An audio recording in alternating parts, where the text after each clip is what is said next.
Hello, folks, and welcome to this Dawn Busters Taste Challenge. I'm trying to get positioned here on camera. Dawn Busters. There's Dawn. Delta Dawn.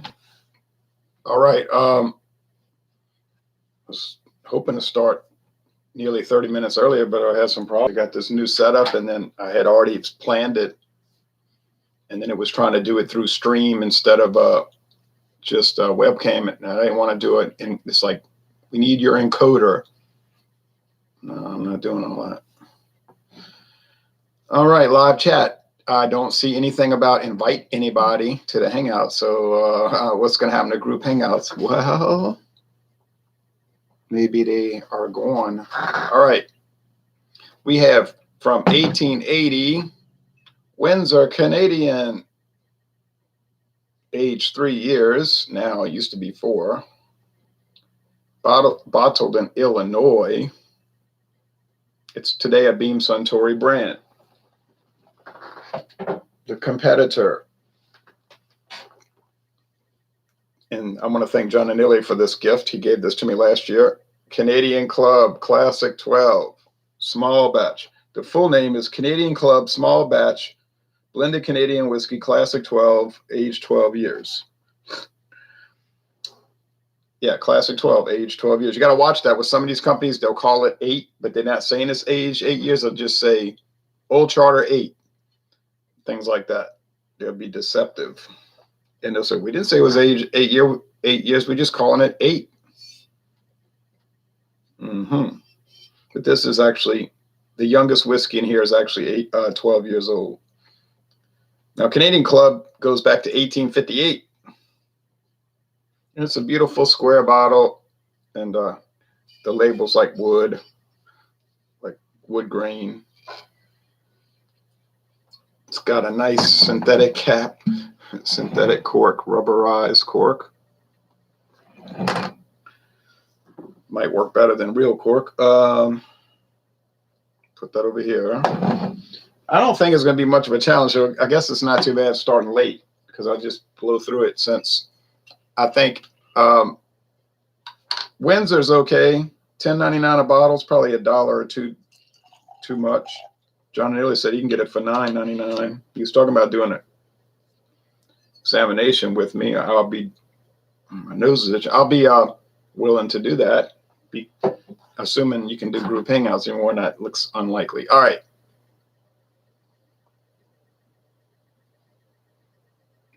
Golden.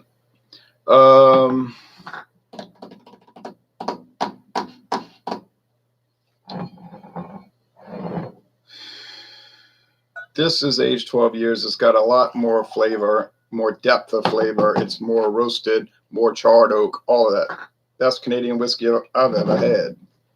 And as you know, I've had a lot of them by now. Look how much darker it is. Now, are they allowed to add caramel coloring to make it darker? Yeah. So is it really this dark from 12 years in the wood? You know, I don't know.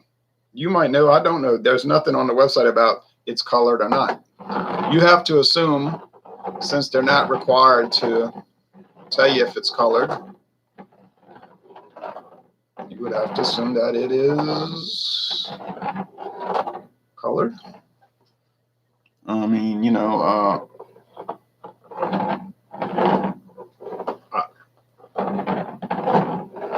I don't know.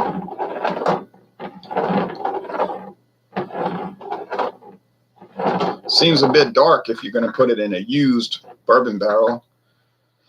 But whatever. I'm not going to stress out over that or even worry about it. I can't glance, though, because if I look, I'll see that gold versus that deep copper, and it will be a dead giveaway. But I think the aroma is going to be a dead giveaway, right? Yeah.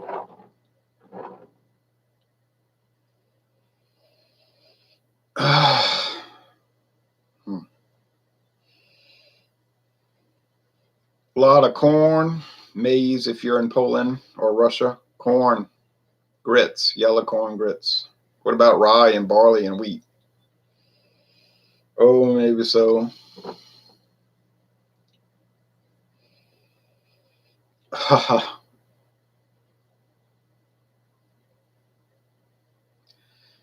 Very deep wood notes, and it's charred wood, charred oak. Oh yeah, you get the corn, maybe some rye spice. So this is obviously the Classic 12. I'll call it now. We'll do the taste. Won't be a challenge, but we'll do the tasting just to see which one tastes better. I think we know already. Now the Classic 12 will cost you about $24 a bottle.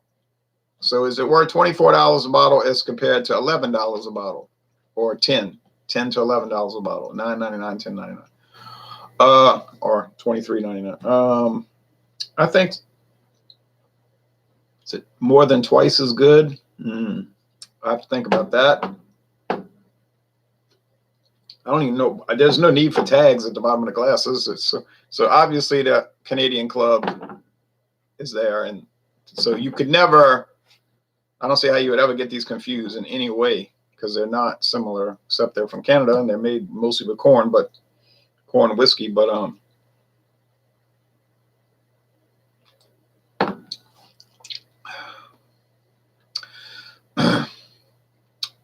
Windsor, there's wood. See, when you do one against the other, it'll bring out things that you wouldn't get otherwise. There's wood.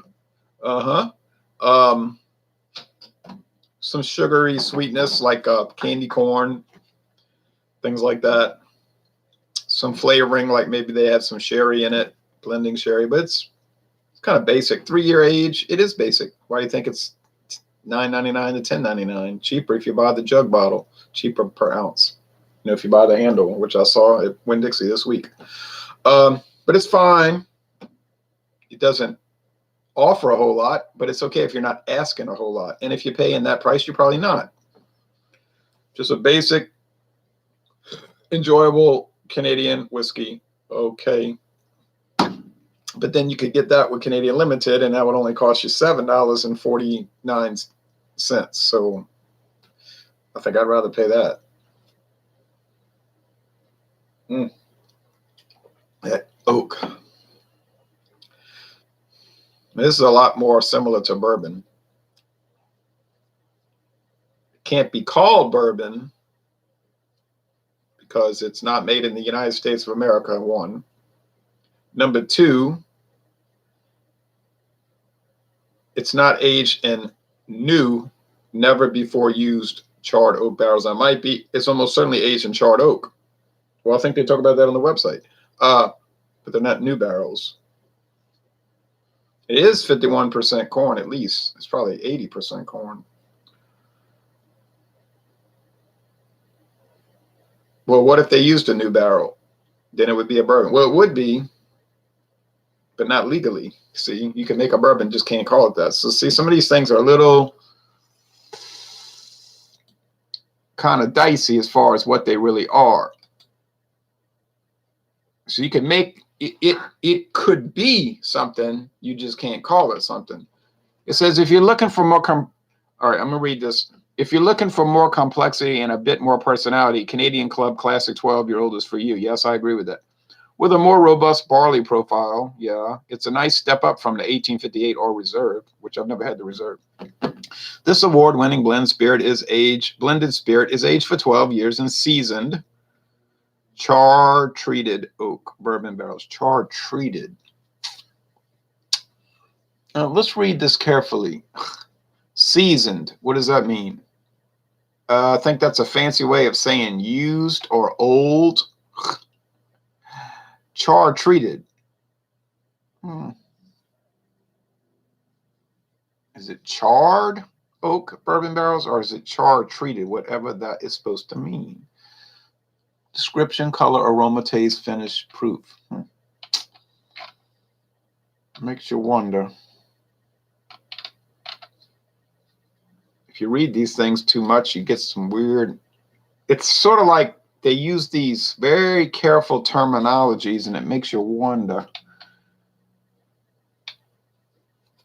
Process begins with the finest grains in the world. Our grain billing. Okay.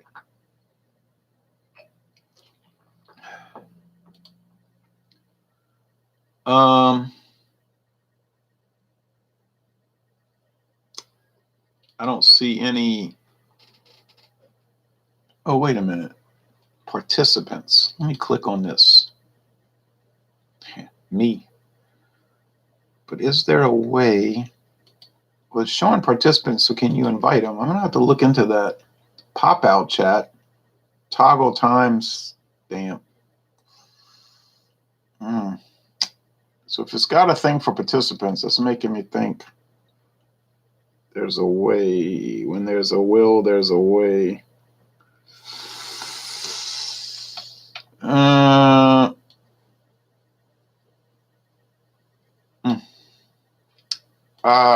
There's no control panel to put it on the screen showing you, but you could easily look up www.canadianclub.com and look at this and click on process.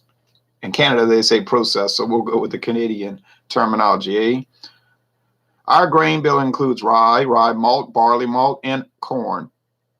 Corn, that's what they needed to put a space. They made a typographical error. These big companies, you wonder how they make these mistakes. They don't get corrected. Corn produces, that's not a word. Corn produces a distillate. Now listen carefully. Corn produces a distillate that is colorless, odorless, and tasteless.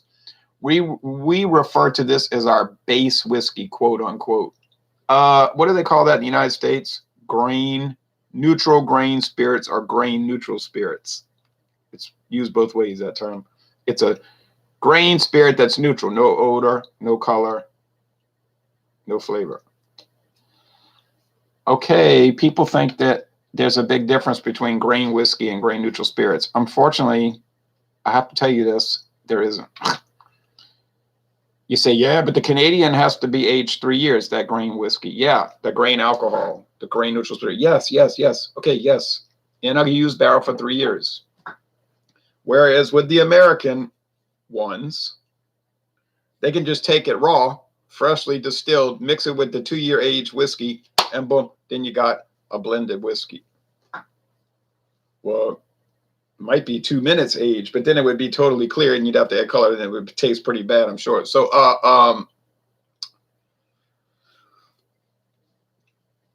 then if you read about the Scotch, it's the same type thing. It's just that they'll have to age it 3 years. So you know what you could do with grain neutral spirits, which is corn, whiskey. We call it moonshine. People call that clear. You can make vodka with it. People say that is vodka. Okay, all right. But usually they distill it 4, 5, 10 times. And then charcoal filter. You could put it with aromatics, juniper berries, and then process it into gin. It's the age requirement that makes a difference. Okay, each Canadian variant has its own recipe which highlights different grain and flavor profiles. This gives Canadian Club drinkers a full portfolio to choose from. Well, that makes sense. And here's where we want to get down to it.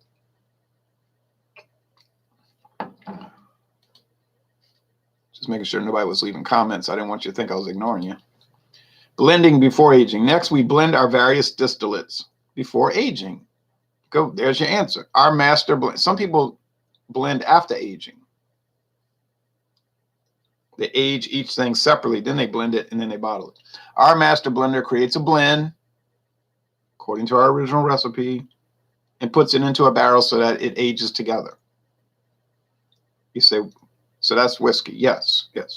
Much like a great soup relies on the melding of individual flavors during cooking.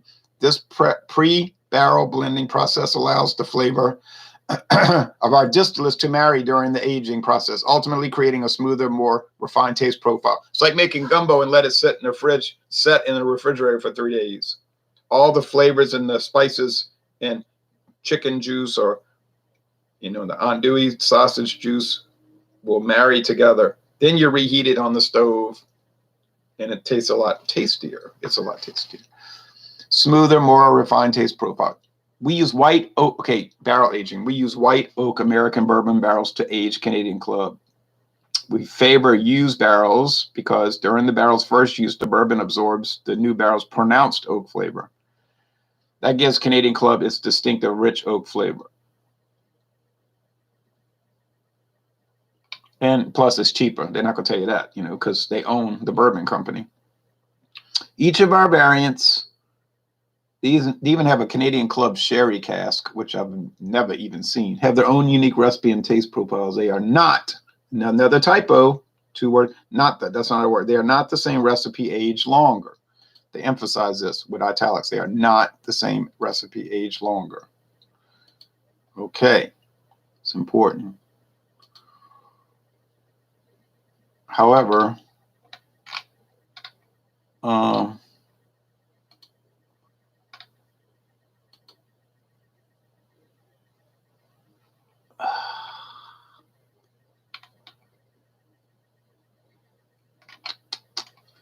be a little graphic, that might be on the Canadian website and American, but they you know, Beam-Suntory has redone their stuff. All right, so I guess charcoal treated or char treated means charred. Now, it doesn't make any sense what they're saying, really. They say we like aged used barrels because it gives it an oak flavor. I guess they want the oak flavor. Yeah, that makes sense. I'm sorry. I'm the one that don't have the sense. They want the oak flavor more than the char flavor. They let the bourbon soak up the char. But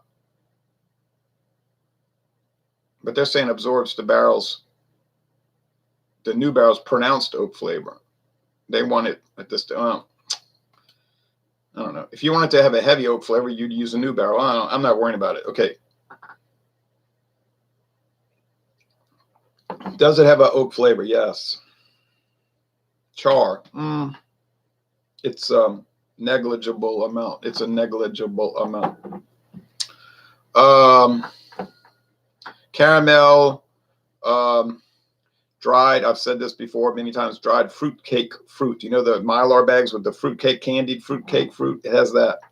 It's very nice, very nice. Oh, yeah. Rich. Beautiful.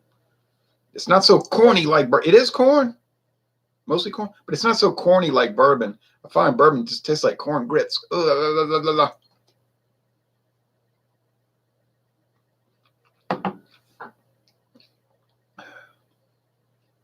But honestly, the Windsor is pretty good too.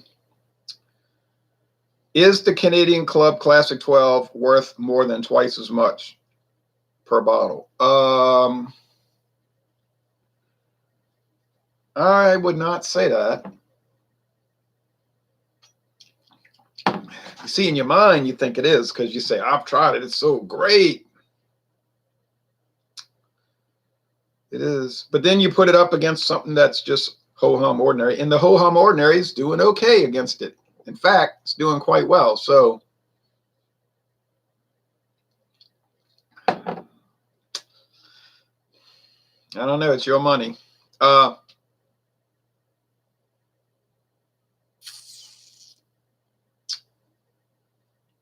No doubt that they're different. So you can catch it that quick. Well, that's not the question here. I told you that 2 days ago. I was going to guess it in seconds, not minutes. All right. But the conundrum, the confounding thing is it twice as good? We were talking about this off air last night. Like, do you hedge your bets and say careful things to not make people angry, you know? And we were saying, no, you can't do it. You got to not worry about it. I was telling you, say, if they come at you and they're angry, just let them be mad because you got to be honest. And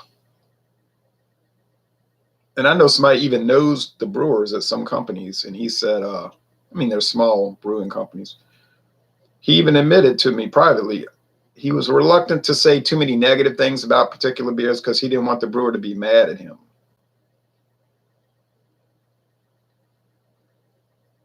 I said, well, how do you know they're even watching the videos? Oh, they're watching. But that could just be a belief more than a reality. I said, well, I would think it's better to just call it like you see it. And if they're not going to talk to you anymore, that they're the person with the problem because they're making the beer. If it's not that great, you got to say it. I know they do all kind of insidious stuff. They'll hire people to go after your channel and make ugly comments, and they'll use an alias. These companies do that. My friend Paul's a corporate lawyer. He said they're notorious for doing that. They have like a team that goes out, TripAdvisor, Travelocity, whatever those things are called. Yelp. I used to be on Yelp, and I stopped writing reviews because one time they told me this review has been removed because it doesn't reflect an honest review. And I was like, what are they talking about? That's exactly what happened at the restaurant. And it wasn't even that negative. It was like mostly positive. I was like, I know what happened. One of those people, I'm talking about, these team members made a complaint with Yelp, and so they took it down. And so I'm like, I'll never write another review for them. And if it happened with TripAdvisor, I wouldn't do it with them. It's never happened with Google Maps, Google, their reviews, or TripAdvisor or Yelp. TripAdvisor. But this is a widespread practice. And then they'll chum me up to, like I do beer reviews. So I've had beer companies chum me up to me. Oh, we want to send you beer. I said, okay. And they were saying, oh, you're going to make reviews. And like Rogue, they were so positive. Oh, come to this event at LSU football game. The beer's on us and all this. I was like, oh, okay. But then I said some things on the video that were honest and, to me, accurate. That guy would never answer an email again. It's like totally cut off. I was like, man, that's what you have to remember about these companies. They are not there to be your friend. Some of them are insidious, especially some of these ones that want to act like, hey, gang, we're part of a big gang and a family, and you can join our beer nation and all that. That's the ones you got to watch, because it's a psychological game to get you on their side so that you'll make positive comments. And you got to go with the program. And when you don't go with the program 100%, I've never heard from them again, ever. That's been, 3 years? I was like, wow, what a bunch of fakes, I wasn't going to go to that event anyway. I'm not driving all the way to LSU game to go hang out and drink free beer. Sorry. If I happened to be there and I walked up and they gave me some, I would drink it. But then I've had that happen with Pabst, and they don't send you anything, and they don't contact you, and they don't offer you beer. Who, you ever seen a beer review get that? No.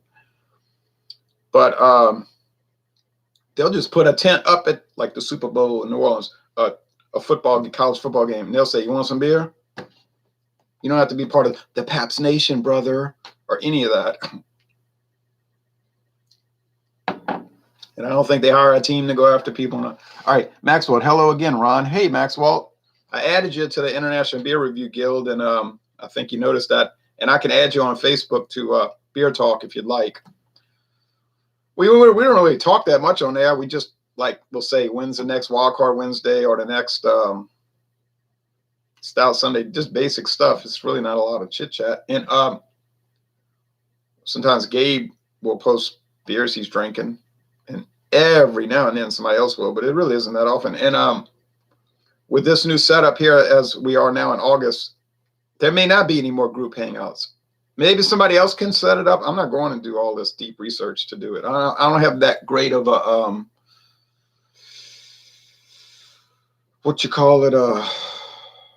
desire. I mean, I'm not obsessed with doing that. But I do notice here it says participants, which is making me think, why would you even have this icon here if you're the only one that could participate? There'd be no purpose to put that there. Why would that be there? So I'm going to research that part of it, because I could be missing something here. No, I don't think, it's controversial. I don't think that the Classic 12 is twice as good as the Windsor. It's a good deal better, I would agree. But twice as good? No. Sorry. I would go with the Windsor. You're paying way less money. Oh, it's a trade-off. If you're looking for deep, rich oak character, you can forget that. And a deep amber color, copper color, you can forget all that. But if you're willing to make the trade-off, and I think a lot of people would be, especially when they're paying $10.99 as opposed to $23.99, I would say go for it. That's the trade-offs. We talk about that trade-offs all the time. And I listen to the radio in the morning, 2, 3, 4 in the morning. They got that Ramsey show, Dave Ramsey. He has good advice, and he'll say, you got to make trade-offs. You're not going to make $80,000 a year, but then live like you're a millionaire and then not be in debt. You want to be in a whole lot of debt, then go ahead and buy all this stuff, be in debt, and suffer your whole life with stress and debt and relationship problems and all that because of the debt. Do that if you want. It's up to you. Or you can make a trade-off, and maybe you don't live in the most luxurious house, and you don't have the most luxurious car, and you don't have all these like clothes that you bought that were expensive that you never actually wear, and a boat that you never actually use, those kind of things. But when you're 40 years old, you might have no debt. When you have no house note, no mortgage payments, no credit card note, no college loan payments, then you will notice that your money will go a lot further month to month because you're underneath the burden. So that's trade-offs he's talking about, and that's the trade-offs with this whiskey. Now you might tell me, I only drink Canadian whiskey. It's $250 a bottle or more. That's fine. There's no negative to that. It's your money. Buy what you want. And somebody asked me this morning, a beer reviewer, should I mention price? I said I wouldn't. I'm not saying dwell on it. Don't be obsessed with it. The beer is good or it isn't good. But price is something to mention. It's worth mentioning because most of the people watching have to buy it. They have budgets to meet. They have a house note. They have rent, all right, car note, so insurance payments. So yes, there's nothing wrong with mentioning it. Just you don't want to be obsessed with it. It's like talking about dates, guys. The beer should be fresh and you want a good date, but to go crazy about it and to say this beer is world class, the best beer I ever had, but I'm going to give it a B because it doesn't have a date, is, to me, like the incorrect thinking. It's like illogical. You could say I would rather if it had a date so I would know how old it is. However, it doesn't. I can't worry about it, but it's the best beer I've ever had, or one of the best. Well, you got to rate it according to that. I don't know, but I think I'm right. Island Natty says, I will send you some beers, but you have to pay shipping. Doesn't look like I'll be getting any beer. Ronster, big man, why are you in the dark? I'm not in the dark. It's daylight now. Look at that light hitting my face. All right. Well, I don't want people sending me beer. All the shipping I could pay, I could use that money and go buy beer right down around. I mean, I would never run out of beer right here. If I went to Mathern's the rest of my life, I wouldn't run out of beer. See what I'm saying?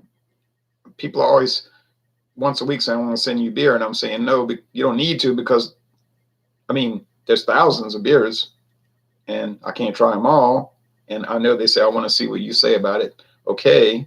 But I'm saying, it's not worth it. Okay, but anyway, that's that. We're going to end the stream. I got a lot of research to do, like how do you add participants? Apparently it would seem to be that you can, since it's saying participants. I don't know what a pop-out chat is. Let me click it. I don't know what's going to happen with this video. It might go crazy.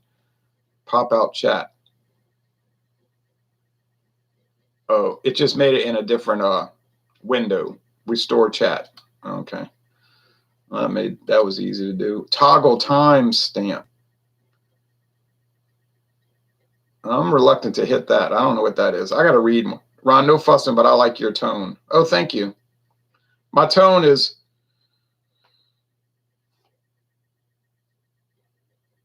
a certain way. All right. Thanks for watching this video production, and everybody have a great Thursday. I got some things to do, like cut grass.